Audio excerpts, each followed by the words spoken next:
শুভ বিবাহ ধারাবাহিকের আজকের পর্বে ধারাবাহিকের শুরুতে আমরা দেখতে পাই সুধা তেজকে বলে, কি হলো, মারছেন না কেন? আপনি তো এখানে আমাকে মারতেই এসেছিলেন।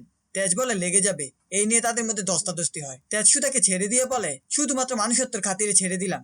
আর যাই করে থাকি না কেন, কোনোদিন মানুষ খুন করিনি, আর কোনোদিন করবো না। তবে একটা কথা বলে দিচ্ছি, যদি সত্যিটা আপনি স্বীকার না করেন তাহলে এই ছুরিতে রক্তের দাগ লাগবেই। দেখবেন আপনি। এই বলে তেজ নিজের গলায় ছুরি ধরে। তখন সেখানে আবার তাদের মধ্যে ধস্তাধস্তি লেগে যায়।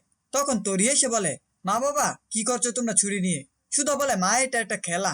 তরি বলে, তুমি তো বলেছিলে ছুরি কাচি নিয়ে খেলতে নেই, তাহলে তোমরা এটা কিসের খেলা খেলছো? তেজ বলে, চোর পুলিশ। তোমার মাম্মাম চোর হয়েছে আর আমি পুলিশ। তরি বলে, তার মানে তো তুমি মাম্মামকে ধরে ফেলেছো, এটা আমিও খেলবো। এরপর সুধা তরিকে বুঝিয়ে তার ঘরে নিয়ে যায়। তেজ বলে, অনেক ডেঞ্জারাস, এটা ওনারই একটা প্ল্যান। উনি ইচ্ছে করে আগে থেকে তরিকে সবকিছু শিখিয়ে রেখেছে, যাতে পারফেক্ট মোমেন্টে এসে উনাকে বাঁচিয়ে নেয়। এরপর সিনগুড়ি আমাদের সুধার ঘরে দেখানো হয়। তেজ চুপি চুপি সুধার ঘরে এসেছে।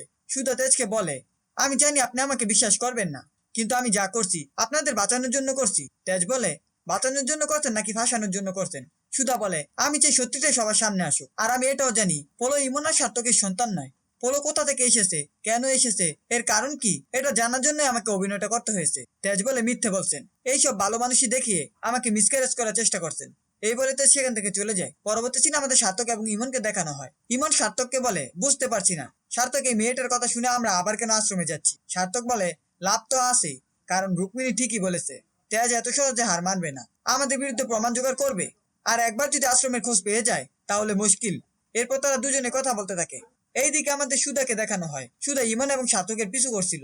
এরপর সিন পরিবর্তন হয়ে আমাদের দেখানো হয় তেজ থানায় এসেছে সুধার কেসের ফাইলটা দেখার জন্য। তখন আশুতোষ তাকে পুরো কেসটা বুঝিয়ে দেয় এবং বলে, প্রীতমবাবু সেদিন সুধাকে বাঁচিয়েছিল।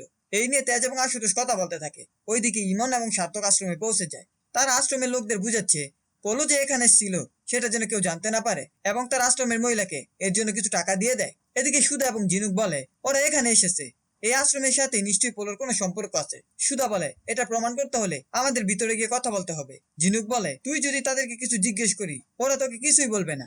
সুধা বলে, চিন্তা করিস না, সেই ব্যবস্থা আমি করে রেখেছি। শেষ দিন আমরা দেখতে পাই সুধা বৃদ্ধ মহিলা সেজে আশ্রমে এসেছে একটি ছেলেকে অ্যাড অফ করার জন্য। তখন সেখানে তেজ ও বৃদ্ধ সেজে চলে আসে। সুধা তেজকে জিজ্ঞেস করে, আপনি এখানে কেন এসেছেন? এই নিয়ে তাদের মধ্যে আবার তর্ক চলতে থাকে এবং তারা দুজনে অভিনয় করতে থাকে। এই ছিল শুভ বিবাহ ধারাবাহিকের আজকের আপডেট। ভিডিওটি ভালো লাগলে চ্যানেলটিকে সাবস্ক্রাইব করে পাশে থাকা বেল আইকনটি অন করে দিন।